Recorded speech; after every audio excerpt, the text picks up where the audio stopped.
Hello students, आज हम पढ़ने जा रहे हैं chapter number 10 of pulse Arihant economy for UPSC prelims.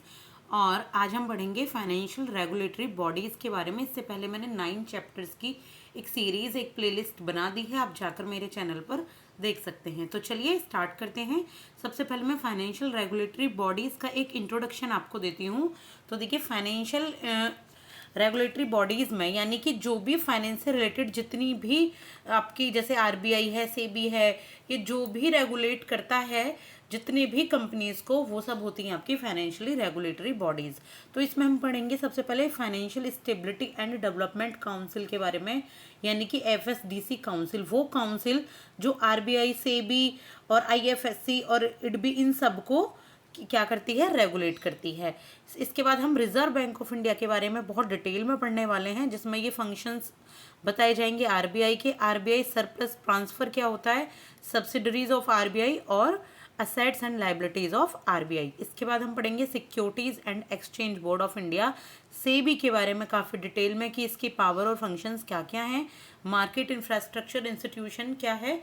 और इसके बाद पढ़ेंगे insurance regulatory development authority of India, यानी कि IRDAI के बारे में कि इवोल्यूशन कब हुआ इंश्योरेंस इंडस्ट्री का। और IRDAI के बारे में डोमेस्टिक सिस्टमेटिकली इम्पोर्टेंट इंश्योरेंस यानी कि DSII क्या होती हैं। Deposit insurance and credit guarantee corporation के बारे में, export credit and guarantee corporation limited के बारे में और इंश्योरेंस स्कीम्स के बारे में। Next we will study in this pension fund regulatory and development authority और नेशनल पेंशन सिस्टम। इसके बाद है international financial service centre authority. ये सब कुछ हमें इसमें डिटेल में कवर करने वाले, लेकिन है बिल्कुल UPSC relevant and point two point, और आप किसी भी गवर्नमेंट एग्जाम्स की तैयारी इसके थ्रू कर सकते हैं। इसमें कुछ भी एक्स्ट्रा आपको कॉन्सेप्ट नहीं दिया गया, और मैं ये एक्सेप्ट करती हूँ कि आपको थोड़ी बहुत नॉलेज पहले से इकोनॉमिक्स की है। यहाँ तो आपने वन टाइम रिवीजन कर लिया है, वन टाइम आपने रीड कर लिया है एनसीईआरटी को, या फिर तमिलनाडु बोर्ड की इकोनॉमिक्स को, या फिर कोई और इकोनॉमिक्स को, यहाँ पे इकोनॉमिक्स बैकग्राउंड से हैं। तो ये है सारा इंट्रोडक्शन। तो अभी हम इसमें इंट्रोडक्शन में कंप्लीट कर लेते हैं फाइनेंशियल रेगुलेटरी स्ट्रक्चर क्या होता है। देखिए, तो फाइनेंशियल रेगुलेटरी स्ट्रक्चर यानी कि कौन कौन रेगुलेट करता है फाइनेंशियल डिपार्टमेंट्स को, फाइनेंशियल बैंक्स को, फाइनेंशियल कंपनीज को। ये हैं आरबीआई, सेबी, IRDA, PFRDA और IFSCA। तो ये सभी फाइनेंशियल रेगुलेटरी स्ट्रक्चर है। और इसमें सबसे पहले हम पढ़ने वाले हैं financial stability and development council, FSDC। देखिए, ये एक नॉन स्टेचुटरी एपेक्स काउंसिल है, यानी कि ये मिनिस्ट्री ऑफ फाइनेंस के अंतर्गत है। ये कॉन्स्टिट्यूशन में नहीं दी गई है, और 2010 में इसका फॉर्मेशन हुआ है। ये किसके ऊपर बेस्ड है, ये है रघुराम राजन कमेटी के बेस पर। 2008 में ये रघुराम राजन कमेटी ने रिकमेंड की थी कि फाइनेंशियल सेक्टर में रिफॉर्म्स लाए जाएं। तो उनके रिफॉर्म्स लाने के लिए ये financial stability and development council बनाई गई थी। ये क्या करती है, ये जो जितने भी ये सब आपके फाइनेंशियल रेगुलेटरी बॉडीज़ हैं, इन सब को रेगुलेट करने का और इनमें कुछ इम्प्रूवमेंट लाने का काम ये काउंसिल करती है। चेयरमैन होते हैं फाइनेंस मिनिस्टर। कौन होते हैं, FM फाइनेंस मिनिस्टर। और मेंबर कौन कौन होते हैं इसमें, head of all financial regulators. जितने भी ये फाइनेंशियल रेगुलेटर्स हैं ना, आरबीआई, सेबी, IRDA, जो भी आपने पढ़े हैं, इनके जितने भी हेड होते हैं वो इनके मेंबर होते हैं। और जो भी फाइनेंस सेक्रेटरी है, secretary of department of economic affairs, secretary of department of financial services के सेक्रेटरी और चीफ इकोनॉमिक एडवाइजर CEA, ये सब इनके मेंबर्स होते हैं। गवर्नमेंट ने रिकंस्टिट्यूट किया था FSDC को, इसको कब, 2018 में, यानी कि दोबारा से बनाया था, दोबारा रिकंस्टिट्यूट किया था। क्यों, क्योंकि उसमें इंक्लूड किए गए थे कुछ और मेंबर, जैसे minister of state responsible for department of economic affairs. वो स्टेट मिनिस्टर जो रिस्पॉन्सिबल हैं किसके, डिपार्टमेंट ऑफ इकोनॉमिक अफेयर्स में। सेक्रेटरी किसके, department of electronics and information technology के। चेयरपर्सन किसके, insolvency and bankruptcy board of India के। और रिवेन्यू सेक्रेटरी। तो ये सब इसमें इंक्लूड किए गए और 2018 में इसको रिकंस्टिट्यूट किया गया। इसलिए एफएसडीसी जो होती है वो इनवाइट करती है एक्सपर्ट्स को कि जब भी इनको मीटिंग की रिक्वायरमेंट होती है तो ये इन एक्सपर्ट को भी, इनको नहीं सॉरी, जो भी इससे रिलेटेड एक्सपर्ट्स हैं, इकोनॉमिक्स से रिलेटेड, फाइनेंस से रिलेटेड, वो इनको बुला सकती है। जो एफएसडीसी होती है सब कमेटी, वो हेडेड होती है आरबीआई गवर्नर के द्वारा। इसकी भी एक सब कमेटी होती है, वो इसको कौन हेड करता है? RBI governor.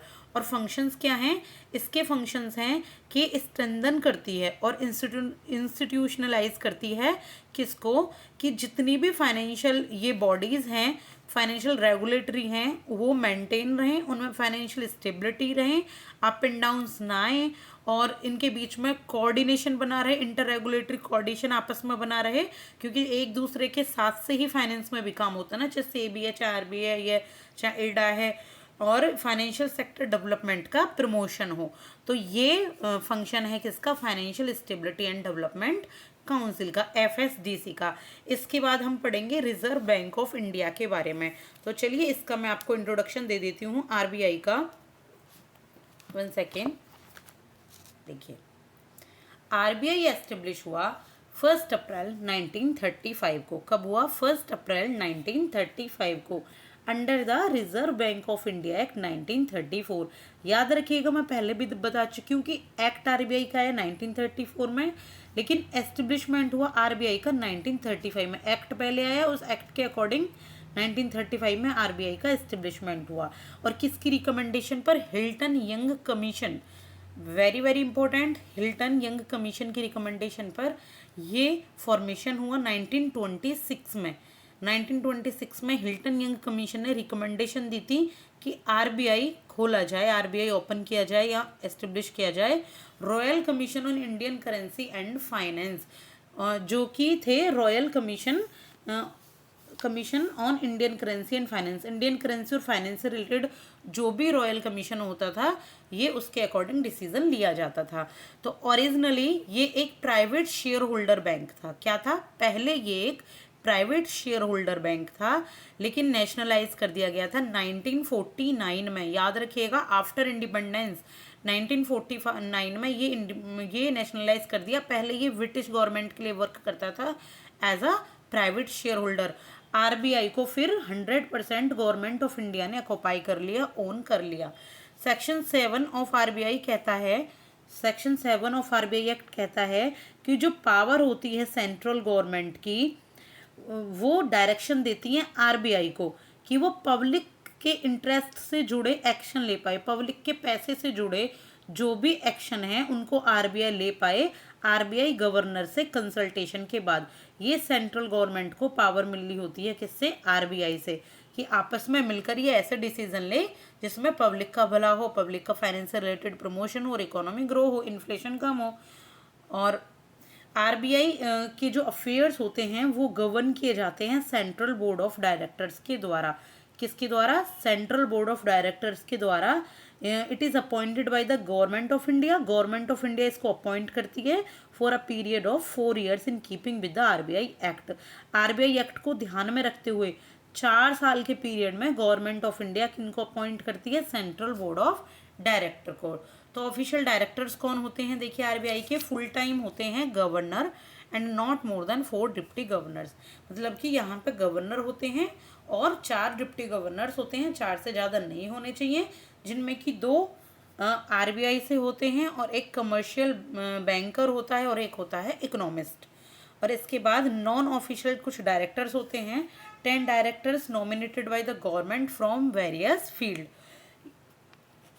ये बहुत इंपॉर्टेंट हैं जिनको कि स्टेटमेंट में पूछा जाता है यूपीएससी में एंड अदर पीसीएस एग्जाम्स में। तो 10 डायरेक्टर्स नॉमिनेट किसके द्वारा किए जाते हैं? गवर्नमेंट के द्वारा, वेरियस फील्ड से, अलग अलग फील्डों से। 2 गवर्नमेंट के ऑफिशियल होते हैं और 4 डायरेक्टर्स होते हैं to represent local boards. 4 director कौन होते हैं? जो लोकल बोर्ड्स को प्रेजेंट करते हैं स्टेट वाइज, जैसे मुंबई, कलकत्ता, मद्रास और न्यू दिल्ली, इस हिसाब से। इसके बाद देखिए financial sector regulatory appointment search committee होती है। तो ये होती है सेटअप किसकी रिकमेंडेशन पर, financial sector regulative reform commission की रिकमेंडेशन पर। ये होती है एक स्टैंडिंग कमेटी जो रिकमेंड करती है सुटेबल पर्सन कि कौन चेयरपर्सन होना चाहिए, होल टाइम या पार्ट टाइम फाइनेंशियल रेगुलेटर्स का। हेड किसके द्वारा हेड की जाती है, कैबिनेट सेक्रेटरी के द्वारा। और इसमें इंक्लूड होती हैं कुछ एडिशनल प्रिंसिपल सेक्रेटरी जो पीएम की हेल्प करते हैं, secretary of department of economic affairs या फाइनेंशियल सिस्टम, एंड चेयरपर्सन होते हैं regulatory authority concern and 3 outside expert. तो वो एक्सपर्ट्स की एक तरीके से मीटिंग और काउंसिल होती है, सर्च कमेटी, जो सेटअप होती है किसकी हेल्प करने के लिए, इन्हीं फाइनेंशियल रेगुलेटरी को हेल्प करने के लिए।